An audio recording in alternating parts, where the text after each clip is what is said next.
Well, hello again. Hope you're all doing well. It's been a minute since the last video. I love making these, but I can only do them when time permits, and it's been very busy lately. Before I jump in, huge thank you to colleagues who donated to the legal aid fundraiser.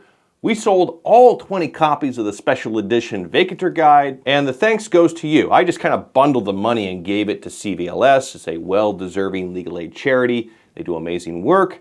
And if circumstances allow, I hope to do another fundraiser for them sometime maybe next winter. So, thank you. Anyway, today we are covering something that maybe, to be honest, just a handful of colleagues who watch this channel actually handle: juvenile neglect decisions. And I thought about doing a primer for either new lawyers or lawyers who just never touch those types of cases. But then I realized if you just download the TPR Roundup guide, don't worry, they're all free on the Substack, but you should be able to kind of get the gist of what happens by reading those. And on that note, a special thanks to attorney Salim Mandini, who was kind enough to volunteer his time to proofread the guide. Like me, he's on a TPR panel, except it's downstate. So he's checking the guide to make sure it tracks, and once he's kind of given it the thumbs up, it will go live, cheap is free, on the Substack. Link will also be updated in the YouTube description below. Now, because everything I do is cheap is free, the guide will drop when it drops, but while you wait, you can check out the other two TPR guides that I put out some time ago. Those are still in the Substack, just check the archives. And today, from the upcoming guide, I'm covering 3 of the 4 reversals featured in the Roundup because, as anybody who does JV appeals will tell you, reversals are very, very difficult to get. And that's because, in my view, the judges put a lot of care into their rulings, and that's a good thing. Now, first up was the DV case. It's a wardship case. That's sort of where the child is made ward of the court. The parents, they're often referred for services. You'll commonly see things like mental health services, substance abuse, or counseling. And the child is placed, usually with a relative, but not always. In this decision, the state's wardship petition is granted. Guardianship was placed with the biological father. It's kind of a rare thing to see, but it's not unheard of. By the time they got to the second permanency hearing, the judge just kind of ups and closes the case and lets the kid stay with dad. Now, admittedly, mom had substance abuse issues, but by and large, the opinion suggests she was kind of keeping those demons at bay. She had taken a couple dozen drug tests, and really only one came back positive. And as anyone who works with clients battling substance abuse issues, relapses are unfortunately very common. Be that as it may, the judge felt this was as far as things could probably go in this case, and apparently mistakenly believed it had the authority to close the case but grant mom leave to reopen it in the future and modify the wardship. But as you read the statute, you can't do that. So that, plus mom's progress, equals the appellate court reversing the trial court's closure of the case. Now, the next one is the J.O. decision, and if you haven't figured it out by now, juvenile appeals are nearly all initials with very few exceptions. But anyways, this case should have been published in my opinion because, as anyone who does JV cases know, M is the state's favorite letter. It's their favorite vehicle to use to terminate parental rights. It's rare to see a TPR pleading filed where M isn't somewhere on the menu. And for newbies, Section M has really 2 grounds. You got the reasonable efforts and reasonable progress. Both generally are in relation to service plans. So if mom had the kid taken away because she gave birth and they found meth in the baby's system, she might be referred to drug treatment and counseling programs. And during any 9-month period, she has to make an effort to engage and to make progress. These are separate things. So reasonable efforts would be attending rehab, whereas reasonable progress would be not relapsing. Subsection M is controversial because oftentimes it seems the failure to follow the service plan is a far worse sin than whatever it was that led to the removal of the children. Miss a few visits, miss a few drops, and that could be a basis for unfitness. Turning back to this case, it seems the state was, I don't know how to put it here, kind of trigger happy and went for the TPR almost as soon as the initial 9 months were up.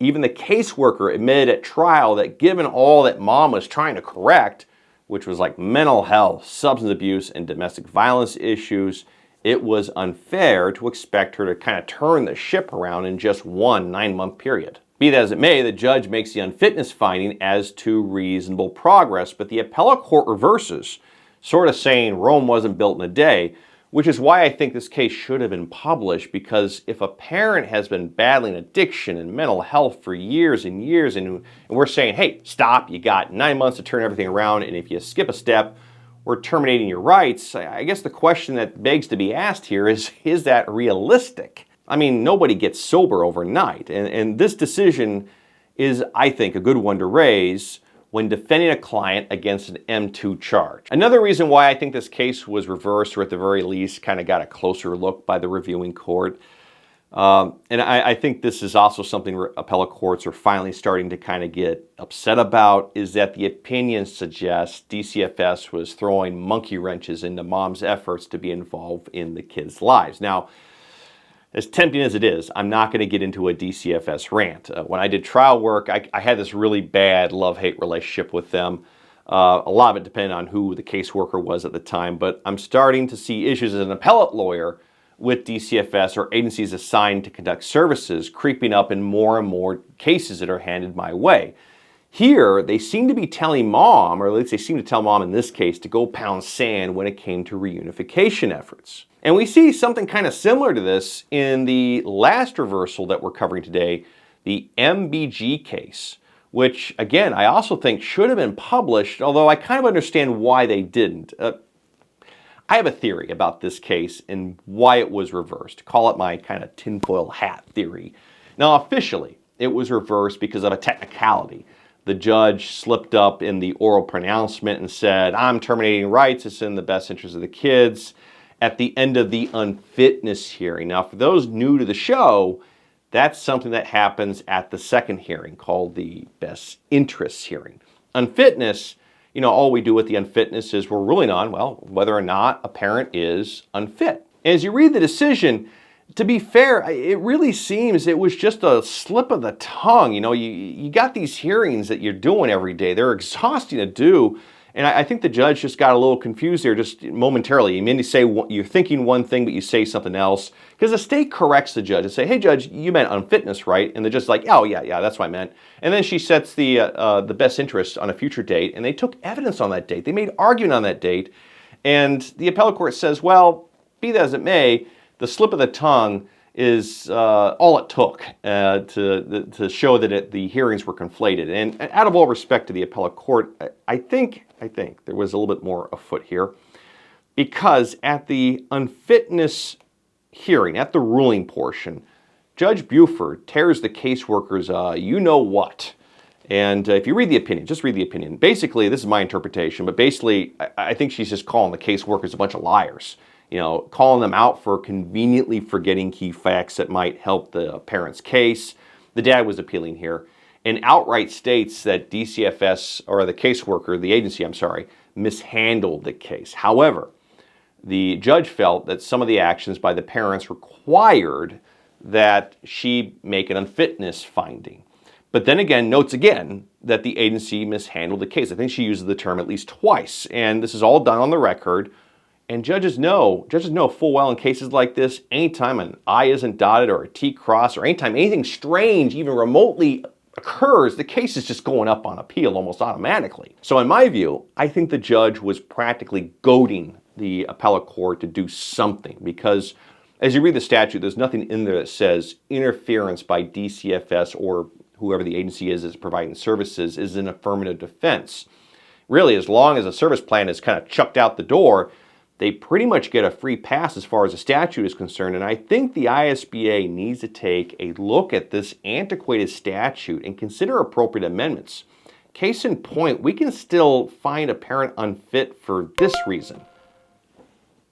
Regardless if it was a happy accident or a calculated move by the judge, the appellate court reverses this one too. And the trend that I'm getting here from these cases and a few others is that if the record reflects some degree of misconduct or nonfeasance by the agency assigned to provide services, or DCFS, the reviewing courts are going to take a closer look. And that's sort of my tinfoil hat theory. If it is right, I applaud that approach, and I appreciate that judges are more than willing to call a spade when DCFS drops the ball. Anyways, that concludes today's roundup. Next month, I'm not sure what I'm doing. I think I'll just kind of do a surprise drop. But if you want first dibs when that becomes available, as always, you know what to do. And until next time, as always, thanks for watching.